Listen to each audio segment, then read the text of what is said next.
नमस्कार. मी प्राध्यापिका मेधा दाते. लेख क्रमांक 230, 17 ऑगस्ट. सोन्याचे भांडे. माणसाची सुवर्णाप्रती असणारी लालसा विचारात घेऊन सत्य सुवर्णपात्राने झाकले आहे असा उल्लेख उपनिषदकार करतात. वेदांनी माणसाच्या आयुष्याचे ध्येय काय असावे, ते कसे गाठावे ह्याचा खूप विचार उपनिषदांमध्ये सविस्तर केला आहे. तसाच तो ईशावास्य उपनिषदामध्ये 15-16व्या श्लोकात केला आहे. हिरण्यमयेन पात्रेण सत्यस्यापि हितमुखम तत्त्वपुरुषन्न पावृणु सत्यधर्माय दृष्टये. उपनिषदकार कळकळीने ही प्रार्थना करतात. आतील सत्याचे दर्शन मला उत्तमरित्या होऊ दे, त्यासाठी त्यावर झाकलेले सोन्याचे झाकण दूर कर, असं म्हटली प्रार्थना आहे. वेदांचे हे वैशिष्ट्य आहे की कोणताही विषय ती सांकेतिक भाषेत बोलतात. सोने, सुवर्णमय, हिरण्यमय असे शब्द वापरले की माणसाचे मन लगेच आकर्षले जाते. जसे लहान मुलांना औषध देण्यापूर्वी मधाचे बोट चाटवले जाते आणि पटकन नंतर औषध दिले जाते, तसा हा प्रकार. इथे ऋषी आपल्याला तर शाश्वताचा पत्ता अशाश्वताच्या मिशाने देत आहेत. हे सोन्याचे झाकण, त्याच्या अभिलाषाने लोक आज झाकण उघडून बघतील. सोन्याचे भांडे सोन्याच्या अभिलाषेने तरी ते उघडून बघतील.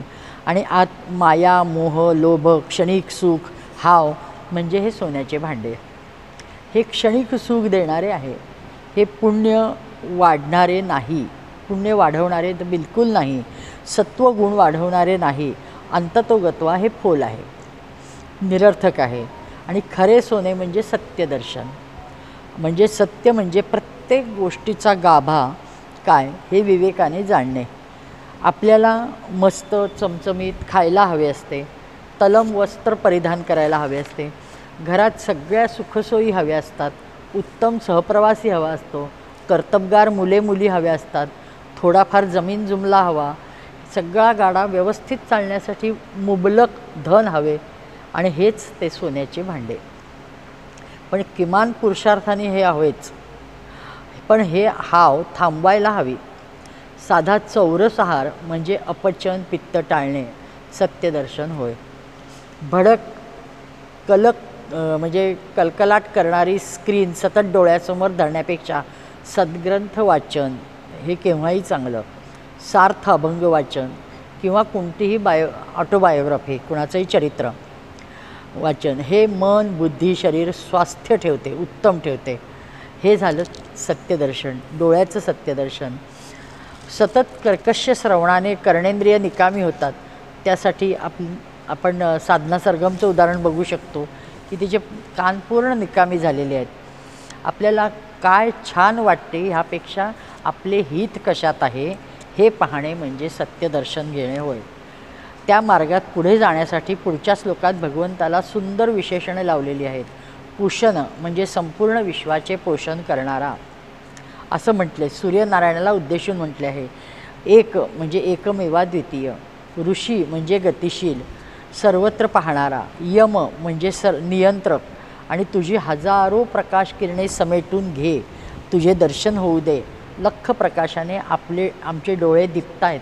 आपण एकदम समजा प्रकाश आला तर तो आपल्याला सुसह्य होईपर्यंत आपण पटकन डोळे मिटून घेतो आणि हळूहळू डोळे उघडतो. हेच कल्याणतम तत्ते पश्यामी असं म्हणणं.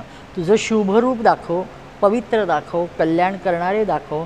आणि शब्द दिल्याप्रमाणे शंकराचार्य मातेच्या अंतसमयी येतात, शेवटची इच्छा विचारतात आणि ती भगवत दर्शन मागते. ते शिवांना आव्हान करतात.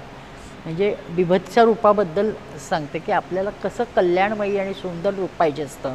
तर त्याची मातेला आव्हान करतात. माता म्हणते की मला माझ्या देवाचं दर्शन घडवतो म्हणला होतास ना, घडवणं. मग त्यांचं इष्टदैवत शिव, ते प्रार्थना करतात, तत्काळ शिव समोर येऊन उभारतात. पण ते काय त्यांचं रूप ओंगळवाणं वाटतं. गळ्यात साप, नाग, नरमुंडांची माळ आणि चिताभस्म, वल्कलं. ती खूप घाबरते. ती म्हणते, अरे देवा, मी तुला काय सांगितलं नाही, तू कुठलं काय आणलंयस, हे किती भेसूर रूप.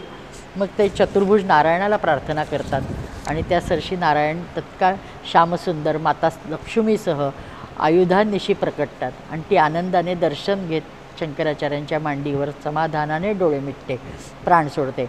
हे ते कल्याणतमम दत्ते पश्यामी होय. आपणही पंचसाधन स्वीकारले म्हणजे वेदांनी मानवाचे ठरवलेले ध्येय साध्य नक्कीच करू शकू. जोडीला आर्त प्रार्थना, दृढनिश्चय हवा.